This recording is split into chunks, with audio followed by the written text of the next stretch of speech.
Azərbaycana xaricdən ithal olunan heyvanların daşınması ilə bağlı yeni qayda tətbiq ediləcək. Azərbaycan Qida Təhlükəsizliyi Agentliyinin şöbə müdiri, Respublikanın baş dövlət baytarlıq müfəttişi Qalib Əbdüləliyev bildirib ki, qərar ölkədaxili daşınmalara şamil edilmir. Məlumata görə bioloji təhlükəsizliyin gücləndirilməsi məqsədi ilə sərhəd baytarlıq nəzarəti tədbirləri genişləndirilir.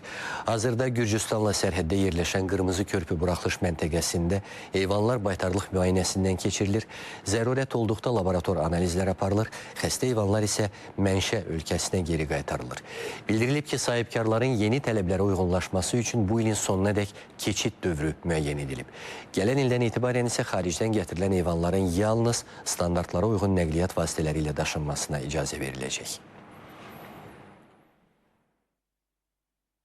Bu proseslərin yerinə yetirilməsi üçün heyvanların ancaq standart nəqliyyat vasitələrində daşınmasına zərurət yaranmışdır.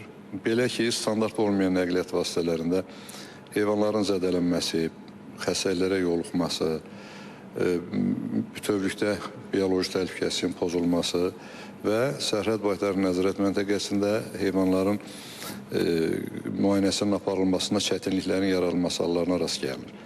Bu məqsədlə müəyyən qərar qəbul olunmuşdur ki, ölkəmizə heyvanlar ancaq standart nəqliyyat vasitələrində həyata keçirilsin.